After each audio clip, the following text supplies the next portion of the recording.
بسم الله الرحمن الرحيم.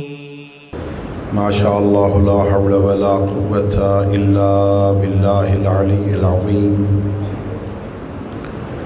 أعوذ بالله من الشيطان الرجيم. بسم الله الرحمن الرحيم. الحمد لله رب العالمين بارئ الخلائق أجمعين، والصلاة والسلام والتحية والإكرام على النبي المؤيد والرسول المسدد المصطفى الأمجد المحمود الأحمد حبيب إله العالمين أبي القاسم محمد. اللهم صل على محمد وعلى أهل بيته الطيبين الطاهرين المعصومين الغر الميامين الذين قال الله تعالى في شأنهم: إنما يريد الله ليذهب عنكم الرجس أهل البيت ويطهركم تطهيرا.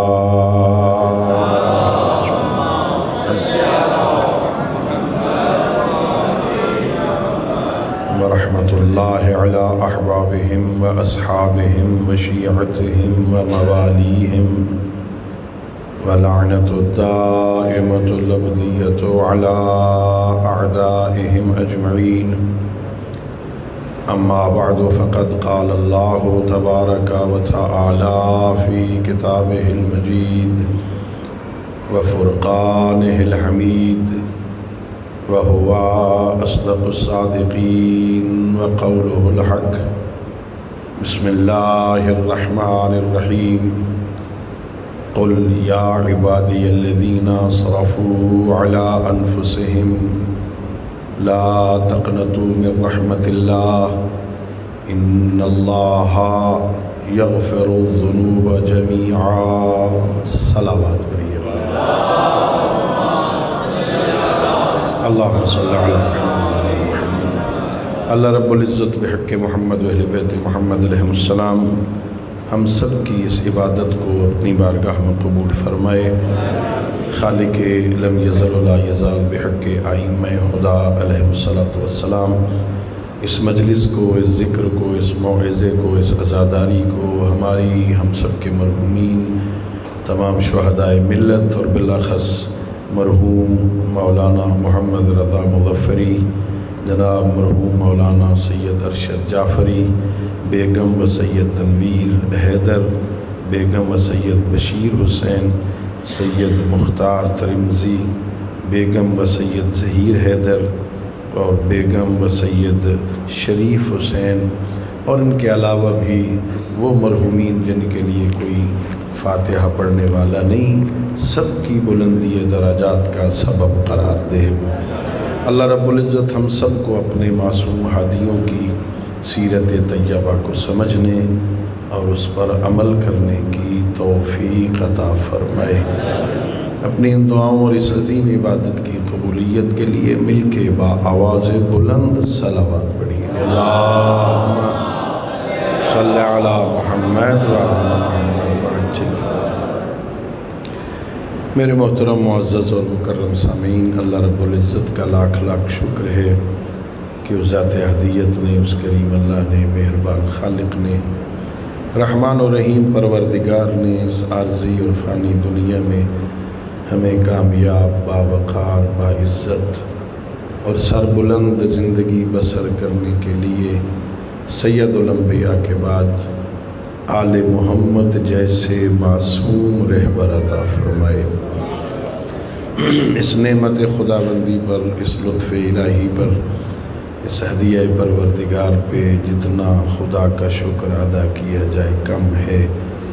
اللہ رب العزت کی کائنات میں، اللہ کی ساری مخلوقات میں اللہ رب العزت کو جو سب سے پیارے تھے، اللہ نے انہیں ہمارا امام بنایا. اے اللہ رب العزت کا کرم ہے، اگر کوئی بندہ ان کی اطاعت کرے، ان کی فرما برداری کرے، ان کی اتباع کرے، ان کے نقش قدم پہ چلے، یہ کوئی اللہ کو اتنے پیارے ہیں جہاں اللہ ان سے محبت کرتا ہے، ان کی اتباع کرنے والوں سے بھی محبت کرتا ہے۔ قل ان کنتم تحبون اللہ فاتبعونی یحببکم اللہ۔ اللہ فرماتا ہے میرے حبیب یہ بھی کہہ دو ان لوگوں کو جو دعویٰ کرتے ہیں کہ ہمیں اللہ سے محبت ہے، اگر وہ تیرا اتباع کریں، اگر آپ کے پیچھے چلیں، آپ کے نقش قدم پر چلیں، تیرے نقش قدم پہ چلنا یہ کوئی اتنا عظیم عمل ہے، میں اللہ ان سے بھی محبت کروں گا۔ تو اللہ نے ہمیں ایسے عظیم پیشوا عطا فرمائے ہیں جن کے پیچھے چلنے سے اللہ رب العزت اتنا مقام عطا کرتا ہے، اطاعت کرے، اتباع کرے، محمد و آل محمد کی محبوب خدا بن جاتا ہے۔ اللہ رب العزت ان بندوں سے محبت کرتا ہے، یہ بہت بڑا اعزاز ہے۔ عزیزو، یہ مختصر سی زندگی ہے، یہ دنیا کی زندگی یہ جتنی لمبی بھی ہو بالآخر ختم ہو جانے والی ہے، یہاں کسی نے ہمیشہ نہیں رہنا۔ ہمارے ہاں تو اب بہت تھوڑی عمریں رہ گئی ہیں، 60-65 سال۔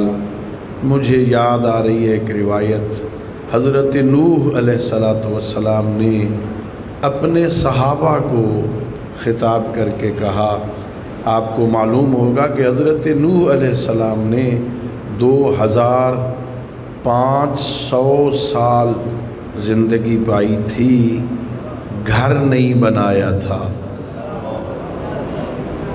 ایک جھونپڑی میں رہتے تھے۔ وہ جھونپڑی بھی اتنی چھوٹی تھی کہ جب قدم دراز کر کے، پاؤں دراز کر کے سوتے تھے تو یا پیر جھونپڑی سے باہر نکل جاتے تھے یا سر باہر نکل جاتا تھا۔ اتنی مختصر سی جھونپڑی میں 2500 سال گزار دیے۔ کسی بندے نے پوچھا، اللہ کے نبی آپ نے گھر کیوں نہیں بنایا؟ فرمایا اتنی مختصر سی زندگی کے لیے گھر کی کیا ضرورت ہے؟ اللہ اکبر، اس تھوڑی سی زندگی کے لیے یہاں گھر بنانے کی کیا ضرورت ہے؟ پھر حضرت نوح علیہ السلام نے فرمایا، ہاں ایک امت آئے گی وہ لوہے کے مکان بنائے گی۔ شاید وہ قوم آ چکی ہے، ہمارے مکانوں میں کتنا لوہا لگتا ہے، یا آپ حضرات جنہوں نے کوٹھیاں بنا لی ہیں انہیں زیادہ تجربہ ہوگا۔ اللہ کے نبی نوح کہہ رہے ایک زمانہ آئے گا لوگ لوہے کے مکان بنائیں گے۔ امت حضرت نوح نے پوچھا، اللہ کے نبی آپ کی 2500 سال زندگی ہے، آپ نے نہیں بنایا مکان جھونپڑی میں، تو جو لوہے کے مکان بنائیں گے ان کی زندگیاں تو کوئی اس سے بھی زیادہ ہوں گی، تبھی لوہے کے مکان بنا رہے ہیں۔ حضرت نوح نے فرمایا نہیں، ان کی عمر ہوگی 60 سال، 70 سال، 80 سال، 90 سال، بس 100 سال، اس کے لگ بھگ بس اتنی عمر ہوگی۔ اتنی سی زندگی کے لیے لوہے کے مکان بنائیں گے۔ ان میں سے ایک بندہ آگے بڑھ کے کہتا، اللہ کے نبی دعا کرو نا اللہ مجھے اس امت سے بنا دے، مجھے اس امت سے بنا دے۔ کیا کرے گا اس امت میں جا کے؟ کہ اتنی ساری زندگی تو میں ایک سجدے میں گزار کے چلا جاؤں گا۔ عجیب ہے بھائی، اتنی مختصر سی زندگی تو 60 سال، 70 سال، 80 سال، ظاہر ہے جو 300 سال، 400 سال، 500 سال تو عام عمر تھی نا۔ یہ تو عام لوگوں کی عمر ہوتی تھی 400 سال 500 سال 1000 سال. حضرت نوح نے 2500 سال زندگی پائی تھی. تو جہاں عام عمر 500-700 سال ہو وہ 50-60 سال 70 سال کیا نظر آئے گا انہیں کہ اتنی زندگی ہوگی. یہ تو میں ایک سجدے میں گزار کے وہ جو اتنی مختصر زندگی جسے پرانی امتوں والے کہتے ہیں ہم ایک سجدے میں گزار کے چلے جائیں. ذرا تصور کرو ہمیں جو اللہ نے یہ موقع فراہم کر دیا ہے وہ تو نبیوں سے مانگ رہے تھے کہ اللہ ہمیں ایسی امت سے بنا دے جن کی عمریں یہ ہوں گی. ہم نے تو مانگا ہی نہیں, اللہ نے خود مہربانی کر دی ہے. ایسی امت میں پیدا کر دیا, ایسے لوگوں میں پیدا کر دیا, ایسے زمانے میں پیدا کر دیا جب عام عمر 50 60 70 80 سال ہے. 80 سال کے بعد تو اب لوگ دیکھتے ہیں 100 سال کراس کر جائے تو وہ تو نابغہ بن جاتا ہے نا, وہ تو میوزیم میں رکھنے کے قابل ہو جاتا ہے. اتنی عمر ہوگی 100 سال سے زیادہ کی ہو گئی بھائی. اتنی مختصر, کتنا کریم ہے اللہ, ہم پر کتنی مہربانی کی ہے. زیادہ دیر رہو گے تو زیادہ نافرمانیاں کرو گے نا. تھوڑی عمر ہے, یہ میرے حبیب کی مرضی کے مطابق گزار دو, میں محبت بھی کروں گا, جنت بھی عطا کروں گا. کتنی چھوٹی سی زندگی. یہ اس کے دھوکے میں آئے ہوئے ہم اصال ثواب کی مجلس سے عزیزو. ہاں, اور اصال ثواب بھی سارے امامیہ کالونی والوں کے لیے جن کے وفات پا چکے ہیں نا, سب کو اللہ رب العزت ان مرحومین پر اپنی رحمت نازل فرمائے. توجہ فرمائیے آپ نے, اصال ثواب کی مجلس سے ذرا باتیں دو ہو جائیں. یہ مختصر سی زندگی اپنے ہاتھوں سے کتنے لوگوں کو لحد میں اتار چکے ہو. اپنے محلے میں, اپنے رشتہ داروں میں, اپنے شہروں میں. بھئی قبرستان سے اگر کبھی گزرو نا تو غور سے ذرا قبر والوں کے قبروں پہ لگی ہوئی تختیوں کو پڑھو, وہاں سے عبرت حاصل کرو. ان قبروں میں کئی بندے ایسے سوئے ہوئے ہوں گے جو اپنی زندگی میں یہ سمجھتے تھے کہ ہم نہیں ہوں گے تو کچھ بھی نہیں ہوگا, ہم اگر یہاں سے چلے گئے تو یہ سب کچھ برباد ہو جائے گا. وہ چلے گئے ہیں لیکن نظام کائنات ویسے چل رہا ہے, اس لیے کہ اللہ رب العزت نے یہاں کسی کو ہمیشہ رہنے کے لیے خلق نہیں کیا. سب کچھ یہاں رہ جانا ہے. میں نے آج تک ایک میت کو نہیں دیکھا جو اپنی کوٹھی اپنے ساتھ قبر میں لے جائے. اگر آپ نے امامیہ کالونی والوں کو دیکھا ہو کسی کی قبر میں, اس کی کوٹھی بھی قبر میں اتار رہے ہوں, بینک کی کوئی وہ کاپی چیک بک وہ اس کے کفن میں رکھ رہے ہوں, یہ اپنے ساتھ لے جا. یہ جو بینک بیلنس کی شیٹ ہے نا وہ بھی ساتھ لے جا اپنی. کچھ بھی نہیں ہوتا. پیسے یہاں رہ جائیں گے, دولت یہاں رہ جائے گی, کوٹھیاں یہاں رہ جائیں گی, اولادیں یہاں رہ جائیں گی. روایتوں میں ہے جب اس بندے کی روح قبض ہوتی ہے نا, یہ بندہ مرتا ہے نا, اس دنیا سے اٹھتا ہے نا, دو آوازیں آتی ہیں. یہ جو رشتہ دار ہیں نا, یہ جو محلے والے ہیں نا, یہ جو جاننے والے ہیں نا, یہ جب اس کی میت پہ آتے ہیں نا تو ایک دوسرے سے پوچھتے ہیں یار یہ کیا چھوڑ کے گیا ہے, اس کے پیچھے کون ہے, یہ کیا چھوڑ کے گیا ہے. کوئی کہتا ہے کہ بیوہ ہے, 2 بیٹے ہیں, 1 بیٹی ہے, یہ رشتہ دار ہیں, یہ ادھر فیکٹری بنا کے گیا ہے, گھر بنا کے دے گیا ہے بچوں کو, یہ چھوڑ کے گیا ہے. یہ دنیا والے پوچھتے ہیں یہ چھوڑ کے کیا گیا ہے. جو فرشتے آئے ہوتے ہیں نا ان کی روح قبض کرنے کے لیے, وہ ایک دوسرے سے پوچھتے ہیں یہ ساتھ کیا لایا ہے. یہ ساتھ کیا لایا ہے بھائی؟ خالی ہاتھ آیا ہے. کیا لایا ہے اپنے ساتھ؟ اپنے ساتھ کیا لے کے جانا ہے اس نے کوئی کوٹھی, بنگلے, کاریں, موٹر سائیکل, کوئی ٹرالا, وہ تو ساتھ نہیں لے کے جانا. اس نے اپنے ساتھ عمل صالح لے کے جانا ہے. کیا لے کے آیا اپنے ساتھ یہ؟ ہاں, وہ فرشتے ایک دوسرے سے پوچھتے ہیں خالی ہاتھ تو نہیں آیا, کہیں خالی روز نامچہ تو نہیں لے کے آیا, یہ کوئی نیکیاں ساتھ لایا ہے کہ نہیں. ہاں, وہ یہ دیکھتے ہیں یہ ساتھ کیا لایا ہے. دوستو, یہ بہت مختصر زندگی ہے. عبرت حاصل کرو۔ حضرت امام زین العابدین علیہ الصلاۃ والسلام، اللہم صلی علی محمد وآل محمد، فرماتے مسکین ابن آدم، یہ فرزند آدم بیچارہ ہے، مسکین ہے، بہت بیچارہ ہے، روز 4 مصیبتیں روز اس پر نازل ہوتی ہیں۔ لو اعتبرہا، اگر ان 4 مصیبتوں میں سے کسی ایک کے ذریعے بھی عبرت حاصل کرتا، لہانت علیہ مصائب الدنیا والآخرہ، تو اس پر دنیا اور آخرت کی مصیبتیں ختم ہو جاتی۔ نہ دنیا کی کوئی مصیبت رہتی، نہ آخرت کی کوئی مصیبت پریشان کرتی، اگر یہ عبرت حاصل کرتا۔ میرے مولا سے پوچھا گیا، مولا کون سی مصیبت روز نازل ہوتی ہے جس سے یہ عبرت حاصل نہیں کرتا؟ میرے آقا نے فرمایا، ایک مصیبت یہ جو صبح سورج طلوع ہوتا ہے نا اور شام کو غروب ہو جاتا ہے، یہ صرف سورج غروب نہیں ہوتا، اس کی زندگی کا ایک دن کم ہو جاتا ہے۔ کتنے سال کے لیے آیا تھا؟ بولو، مثلا 70 سال، 60 سال، 80 سال، 100 سال کے لیے، ان میں سے ایک دن کم ہو گیا ہے۔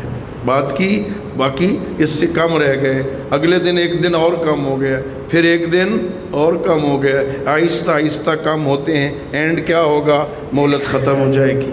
اگر یہ عبرت حاصل کرتا، وہ میری زندگی تو کم ہو رہی ہے، میری زندگی تو کم ہو رہی ہے۔ عبرت حاصل کرتے ہیں لوگ جب ڈاکٹر جواب دے دیتے ہیں۔ ڈاکٹر کبھی کبھی کہہ دیتے ہیں، بھئی آپ کے مریض کا چانس کوئی نہیں ہے بچنے کا، یہ شاید 15 دن، 20 دن، 1 مہینہ نکال جائے تو بڑی بات ہے۔ آپ کبھی غور کریں پھر اس مرنے والے کی کیفیت کیا ہوتی۔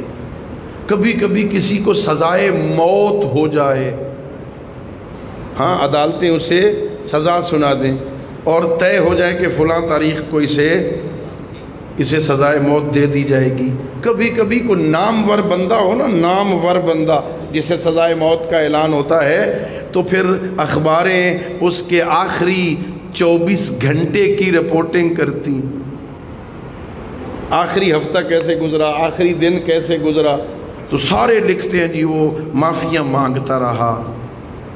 جو رشتہ دار ملنے جاتا تھا، خونی قریبی رشتہ داروں کو ملایا تو کبھی بیٹوں سے معافی مانگتا ہے، کل میں نے مر جانا ہے، میں نے تمہارے حقوق شاید پورے نہ کیے ہوں، بیٹوں مجھے معاف کر دینا، بیٹیاں مجھے معاف کر دینا، زوجہ مجھے معاف کر دینا، رشتہ دار آئے ہیں تو معاف کر دینا۔ معافیاں مانگتا ہے بندوں سے، یا جو وقت مل جاتا ہے یا وہ قرآن پڑھتا ہے یا نمازیں پڑھتا ہے، پھر سجدے کر کر کے اللہ سے کہتا ہے میرا اللہ معاف کر دینا۔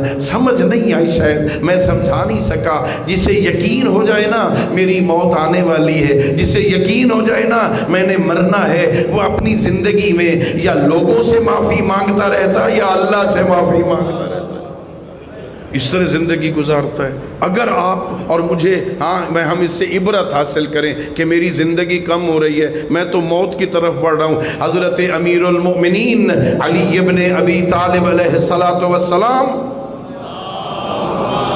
اللہم صلی علی محمد وآل محمد، فرمان نہج البلاغہ میں میرے امام فرماتے ہم بندے موت کی طرف بڑھ رہے ہیں، موت ان کی طرف آ رہی ہے۔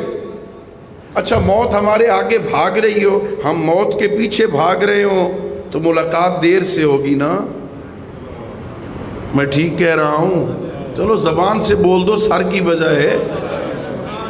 ہاں موت آگے آگے بھاگ رہی ہے، ہم موت کے پیچھے جا رہے ہیں تو دیر سے ملاقات ہوگی نا۔ ہم آگے آگے بھاگ رہے ہیں، موت ہمارے پیچھے پیچھے ہے، دیر سے ملاقات ہوگی نا۔ لیکن مولا کیا فرما رہے ہیں؟ یہ بندے موت کی طرف بڑھ رہے ہیں، موت ان کی طرف آ رہی ہے، کتنی جلدی ملاقات ہونے والی ہے، کتنی جلدی ملاقات ہوگی۔ موت ان کی طرف بڑھ رہی ہے، یہ موت کی طرف بڑھ رہے ہیں، کتنی جلدی میں ادھر سے ایک گاڑی آ رہی ہے، ایک گاڑی ادھر سے جا رہی ہے، کتنی جلدی کراسنگ ہو جائے گی۔ مولا فرما رہے ہیں تم کہاں سوئے ہوئے ہو بھائی، سوئے ہو۔ امیر المومنین فرماتے ہیں یہ سارے لوگ سوئے ہوئے ہیں، یہ سارے جو اس وقت چپ بیٹھے ہیں نا، سارے سوئے ہوئے ہیں۔ موت کی مجلس ہے نا، اصال ثواب کی مجلس ہے نا، یہ جو سارے چپ بیٹھے ہیں نا، میرے امیر فرماتے ہیں یہ سارے دنیا والے لوگ سارے کے سارے سوئے ہوئے ہیں، جب موت آئے گی تو بیدار ہو جائیں گے۔ موت آئے گی پھر آنکھ کھل جائے گی، او تو موت آ گئی، ہم تو جا رہے ہیں قبر میں۔ کسی نے کہا قبر میں قبرستان میں کھڑے ہو کے نا، کسی نے بات کی، اس نے کہا یہ سارے آرام سے سو رہے ہیں۔ قبرستان میں کھڑے ہو کے کہنے لگا سارے قبرستان میں قبروں والے قبروں میں آرام سے سو رہے ہیں۔ لکھنے والے نے لکھا قبر سے جواب آیا سو نہیں رہے، وہ جو غفلت کی نیند سو رہے تھے نا اس کی سزا بھگت رہے ہیں۔ وہ جو غفلت کی نیند سو رہے ہیں نا دنیا میں، اب اس کی سزا بھگت رہے ہیں۔ کہاں آرام سے سو رہے ہیں؟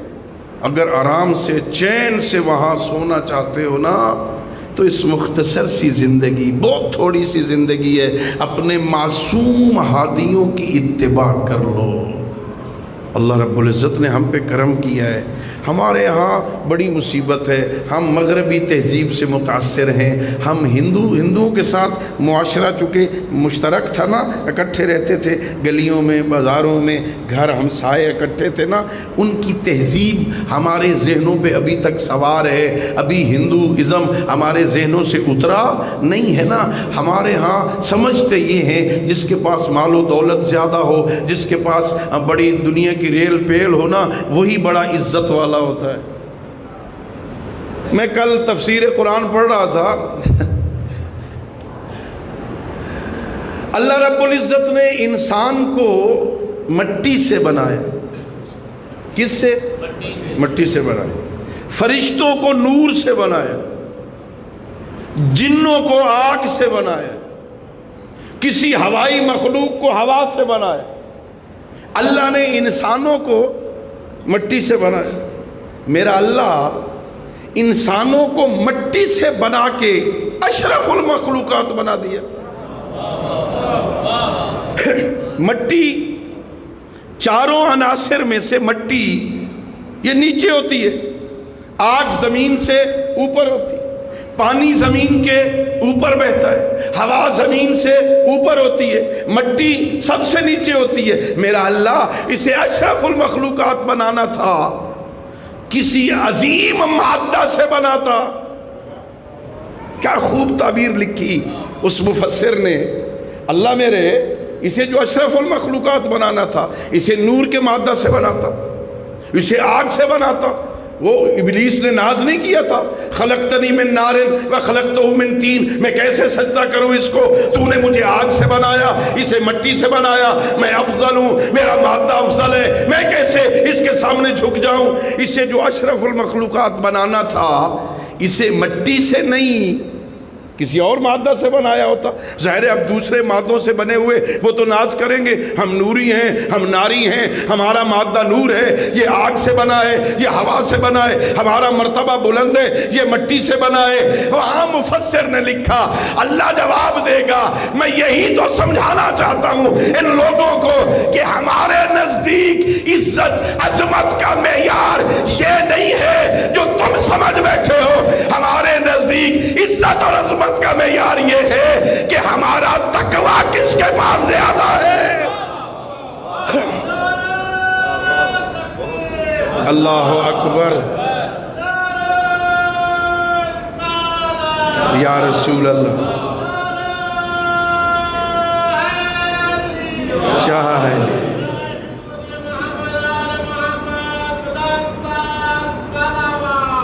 اللہم صلی علی محمد وعلی محمد وعجل فرجا ان اکرمکم عند اللہ اتقاکم۔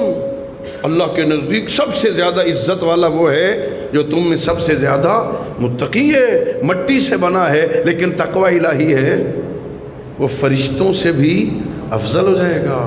ہاں، اور میں کیا کہوں، کیسے سمجھاؤں بھائی، جو بندہ صاحب تقوی ہو جائے وہ اگر صاحب فضیلت بن جاتا ہے تو جو امام المتقین ہو اللہ اسے کیا مقام عطا فرمائے گا۔ اللہ رب العزت نے ہم پہ احسان کیا ہے نا، اللہ نے ہمیں امام المتقین رہبر عطا کی۔ جو صاحب تقوی وہ فضیلت والا ہے، تو جو امام المتقین ہے، جو صاحبان تقوی کا بھی پیشوا ہے، جو غر المحجلین ہے۔ بھائی پھر میرے ذہن میں ایک بات آ گئی، میرے مولا کو کتنے القاب پیغمبر نے عطا فرمائے، اور سید الانبیاء اپنی طرف سے تو نہیں دیتے۔ وَمَا يَنْطِقُ عَنِ الْهَوَىٰ إِنْ هُوَ إِلَّا وَحْيٌ يُوحَىٰ۔ سید الانبیاء تو وہ کہتے ہیں جو اللہ اسے کہتا ہے نا۔ کتنے القاب، امیر المومنین یہ، امام المتقین یہ، یعصوب الدین یہ، قائد الغر المحجلین یہ، قاتل المشرکین یہ، کسیم النار والجنہ یہ، ساقی کوثر یہ، صاحب لواء الحمد یہ، کتنے اعزاز عطا فرمائے۔ ایک صحابی آیا کہتا یا علی میرا ایک سوال ہے، پوچھ کیا پوچھنا چاہتا ہے؟ کہ مولا پیغمبر نے اتنے القاب آپ کو دیے، امام المتقین، امیر المومنین، یعصوب الدین، قائد الغر المحجلین، آپ قاتل المشرکین، کسیم النار والجنہ، صاحب لواء الحمد، ساقی کوثر، مجھے صرف اتنا بتا ان سارے القاب میں سے سب سے زیادہ آپ کو اچھا لقب کون سا لگتا ہے؟ آپ کون سے لقب کو پسند کرتے؟ امیر المومنین کو، امام المتقین کو، قائد الغر المحجلین کو، قاتل المشرکین کو، کسیم النار والجنہ کو؟ آؤ میرے امام کیا فرماتے کہ سن ان سارے القاب میں سے جو پیغمبر نے مجھے عطا کیے، مجھے ابو تراب زیادہ پسند ہے۔ اللہ اکبر،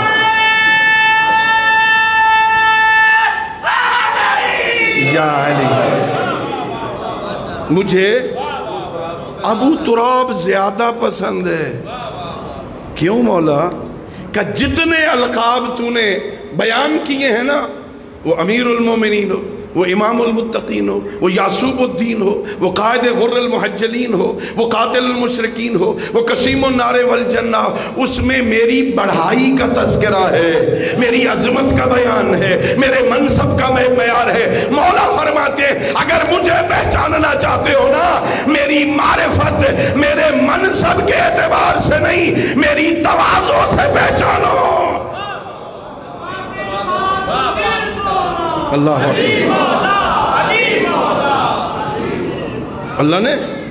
اللہ نے ہم پر کتنا احسان کیا بھائی۔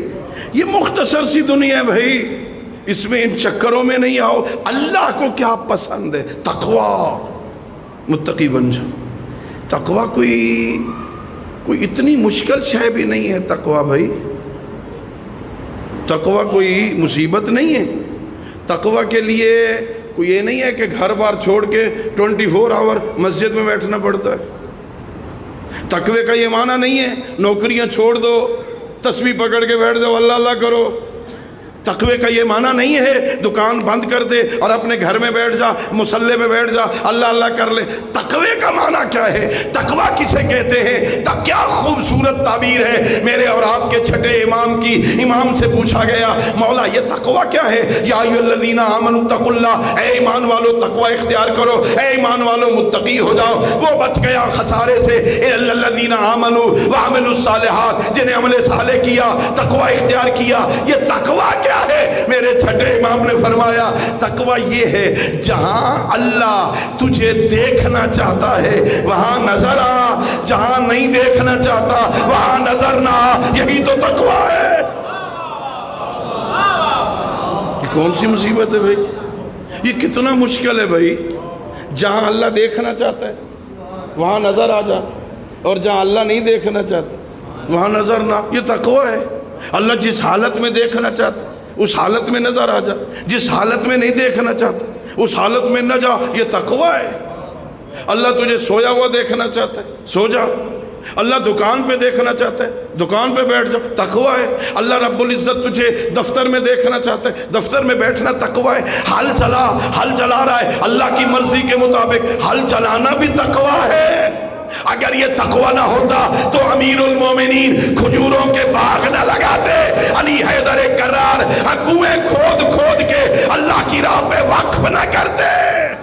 امام المتقین ہے، امام المتقین۔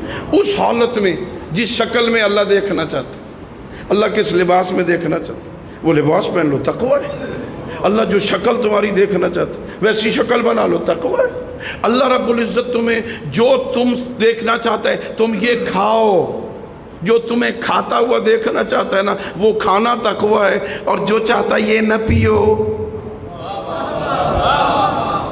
اسے نہ پینا تقویٰ ہے۔ اور پھر بڑی خوبصورت تعبیر ایک معلم اخلاق نے کہی، بھئی دیکھو کچھ کام ہیں کرنے والے اور کچھ کام ہیں چھوڑنے والے، کچھ کام ہیں کرنے والے۔ آپ بے شک موبائل کھول کے بیٹھے، میں سناؤں گا ضرور آپ کو، صلوات پڑھ لیجئے بآواز بلند۔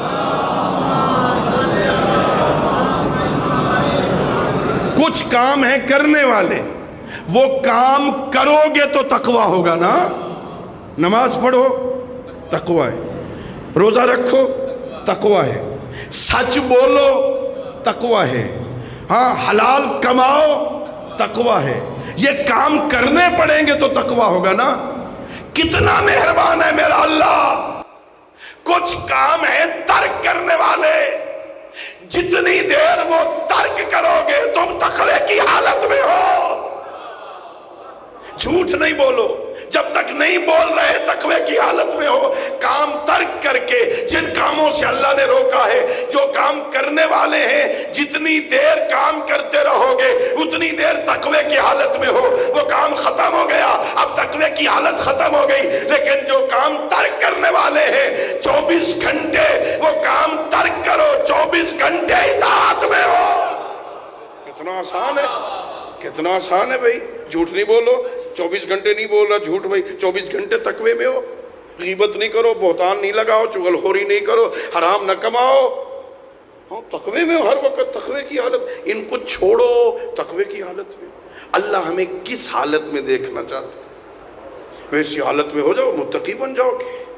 اور میں نے شاید یہاں کسی مجلس میں کہا ہو، ہم سارے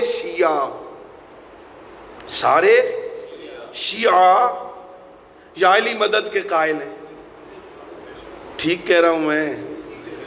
سارے قائل ہو نا، اب بولو یا علی مدد کے ہیں نا؟ صلوات پڑھیے بابا سے بول۔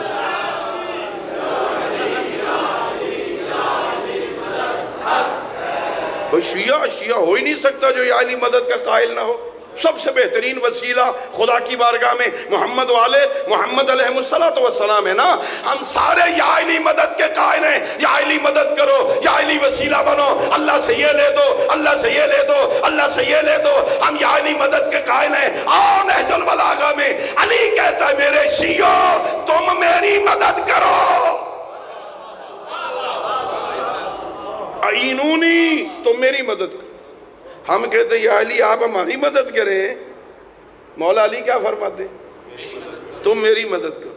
اور میں کہا کرتا ہوں مولا کیا چاہیے ہمیں؟ تو نوکری چاہیے بچوں کی، ہمیں تو گھر چاہیے، ہمیں تو صحت چاہیے، ہمیں تو جنت چاہیے، ہمیں تو اور دنیا کی کچھ نعمتیں چاہیے۔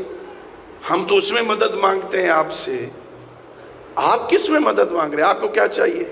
یا علی گھوڑے چاہیے لشکر کے لیے، اونٹ چاہیے، یا علی درہم و دینار چاہیے؟ مولا مشرکوں سے جنگ کرنے کے لیے تلوار چاہیے، کوئی نیزے چاہیے، کیا چاہیے؟ کس میں مدد کریں؟ نہج البلاغہ علی فرماتے ہیں اعینونی بورع واجتہاد، تم متقی بن جاؤ علی کی مدد ہو جائے گی۔ اللہ اکبر، یا رسول اللہ۔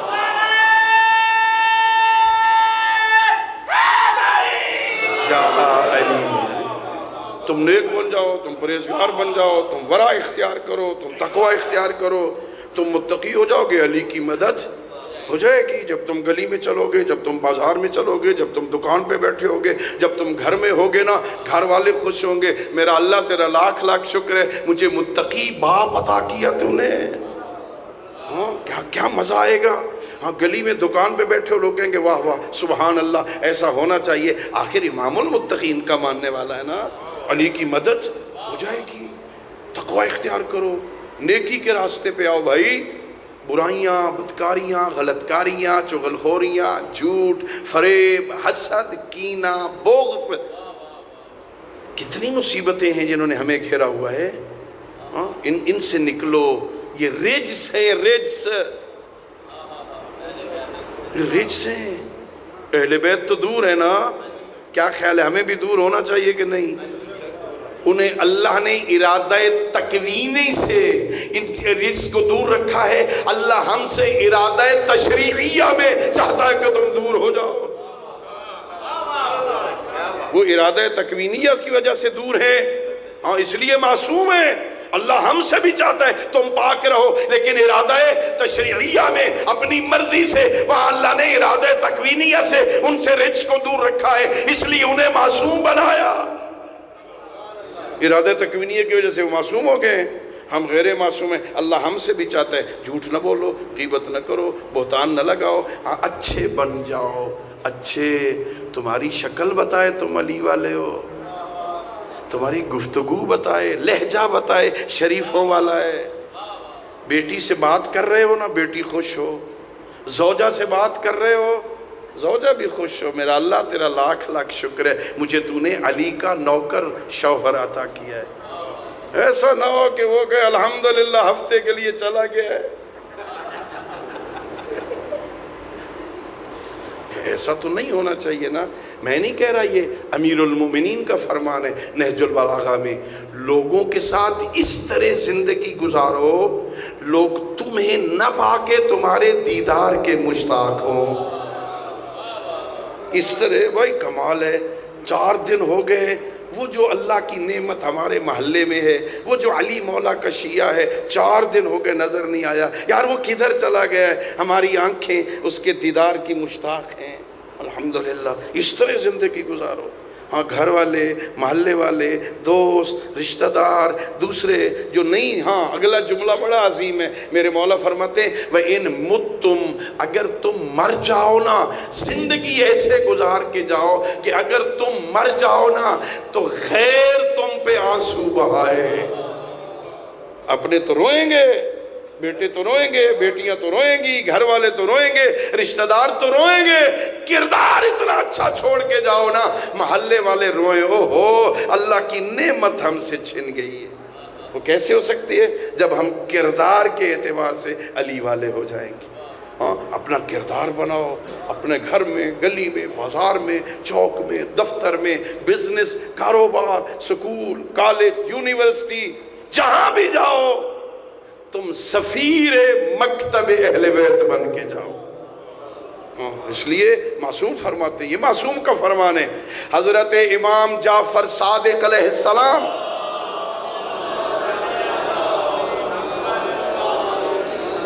میرے معصوم فرماتے ہیں لوگوں ایک زمانہ آئے گا لوگوں نے ہمیں نہیں دیکھا ہوگا. شیعوں کو خطاب، شیعتنا، اے ہمارے شیعوں. ایک زمانہ آئے گا لوگوں نے ہمیں نہیں دیکھا ہوگا. آپ میں سے کسی نے امام صادق علیہ السلام کو دیکھا ہے؟ ہاں بولو. کسی نے پیغمبر کو دیکھا ہو، مولا متقیان کو دیکھا ہو؟ نہیں دیکھا نا. معصوم فرما رہے ایک زمانہ آئے گا لوگوں نے ہمیں نہیں دیکھا ہوگا. ان محلے والوں نے امامیہ کالونی، ساتھ کوئی رانا ٹاؤن، ساتھ کوئی فروز والا، ادھر شاہ درہ، ادھر کوئی جیا موسیٰ، یہ کسی نے پیغمبر کو یا آئمہ کو دیکھا ہے؟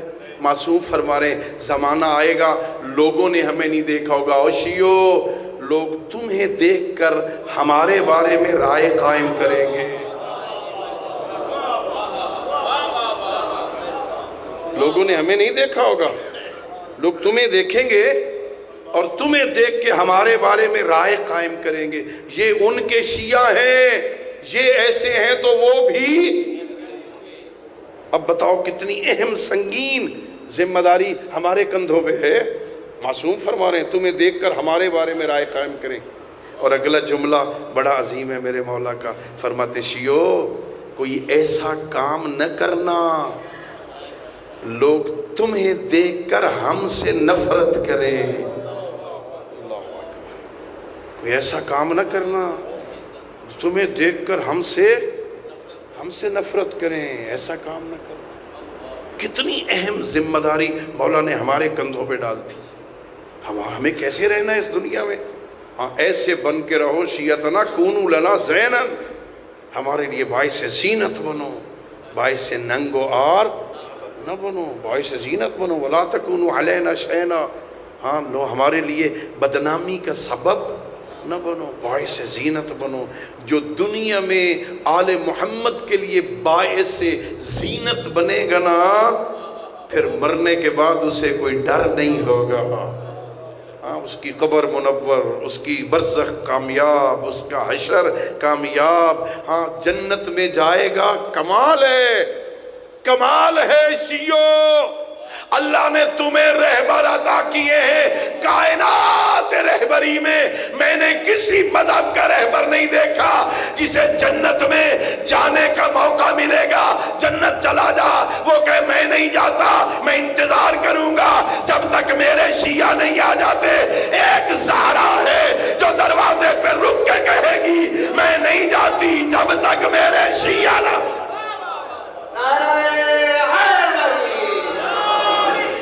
کتنا بڑا اعزاز ہے۔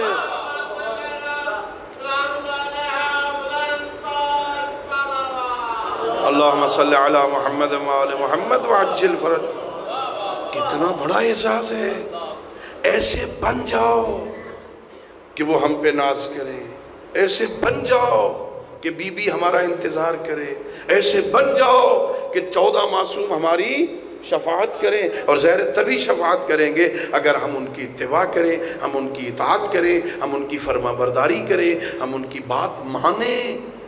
اگر ان کی نہیں مانتے تو کیا خیال ہے؟ کل میں نے عرض کیا تھا نا، صرف زبان سے بات کرنے کا نام صداقت تو نہیں ہے نا، اس کا تعلق تو دل سے بھی ہے نا۔ اندر سے کتنے علی والے ہو بھائی، علی والے، اندر سے علی والے بنو، اندر سے اس کے مولا ہونے کا اقرار کرو، تمہارا دل گواہی دے کہ علی میرا مولا ہے۔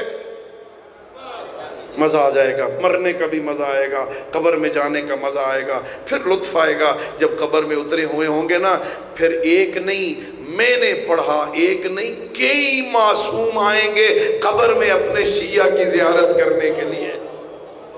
کتنا مقام ملے گا تجھے۔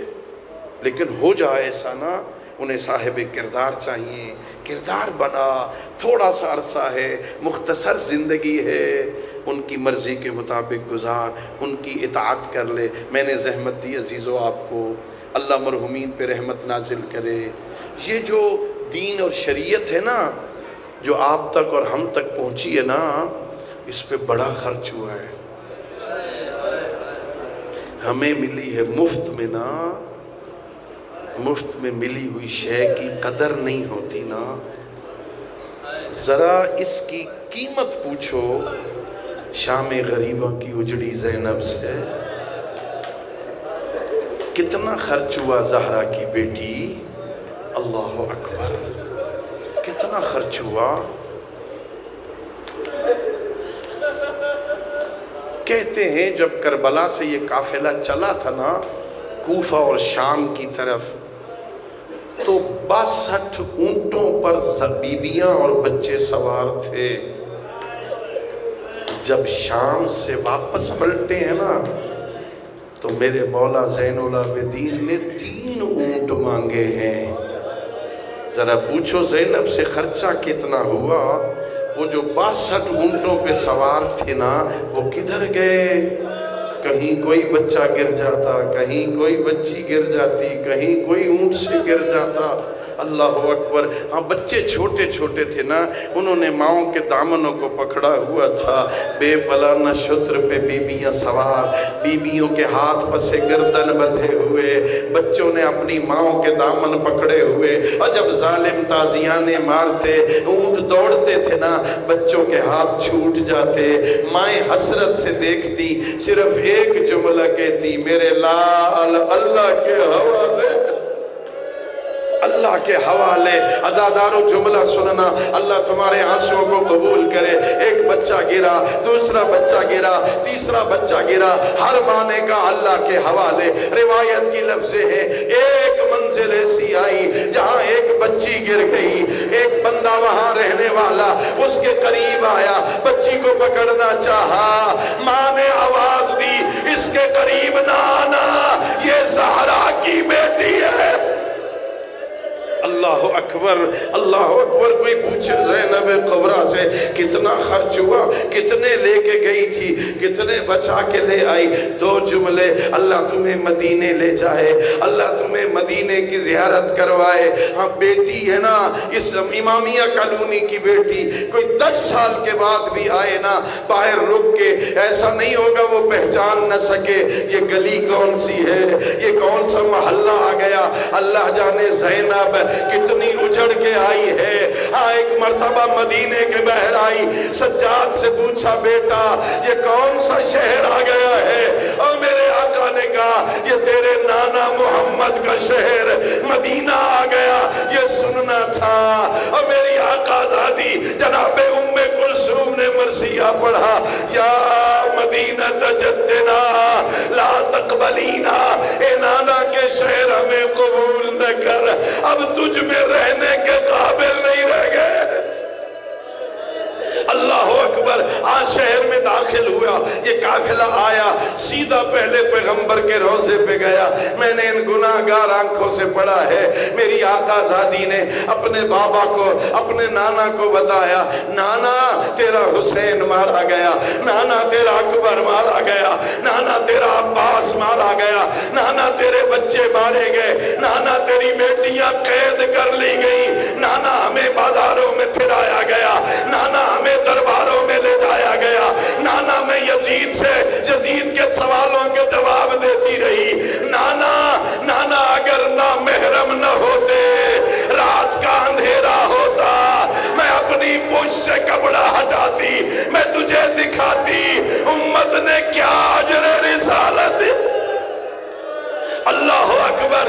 علامہ حسین بخجارہ لکھتے ہیں جب بی بی اپنے نانا کو سارا بیان دے چکی، پیچھے ہٹی، ایک کھجور کا درخت تھا، اس کے ساتھ بی بی نے اپنا سر لگایا، آرام کرنے کے لیے بیٹھی۔ کسی نے پوچھا قبلہ تھکا ہوا مسافر پشت لگاتا ہے، زینب کبریٰ نے ماتھا کیوں ٹیکا؟ علامہ نے فرمایا پشت وہ لگاتا ہے جس کی پشت سلامت ہو، اور جسے ساری راہ میں تازیانے مارے گئے۔ اللہ اکبر۔ اپنے نانا سے فارغ ہوئی، بس ایک جملہ، آئی اپنی ماں کی قبر پر، جتنی دکھی ہو بیٹی اپنے سارے دکھ اپنے باپ کو نہیں بتاتی، اپنے بھائی کو نہیں بتاتی، لیکن اگر بی بی کے سامنے ماں آ جائے اس بچی کو سارے دکھ یاد آ جاتے ہیں۔ اپنی اماں کے سامنے اپنے سارے دکھ بیان کیے اور کہا آخر میں اماں میں شرابی کے دربار میں لے جائی گئی، ظالم شراب پی رہے تھے، میں قیدن بن کے کھڑی تھی، میں نے خطبے دیے، یہ خطبے کا کہنا تھا، روح زارا سے آواز آئی ہوگی بیٹی تو نے خطبہ پڑھا، کسی نے سنا یا نہیں؟ کہا اماں جب میں نے خطبہ پڑھا اونٹوں کے گلے کی گھنٹیاں بھی رک گئی تھی، ہر کسی نے سنا، روح زارا سے چیخ نکلی، اے میری بیٹی تیرا خطبہ سنا تو گیا، اور میں اپنے بابا کے منبر کے سامنے قرآن پڑھتی رہی، میرا خطبہ کسی نے نہیں۔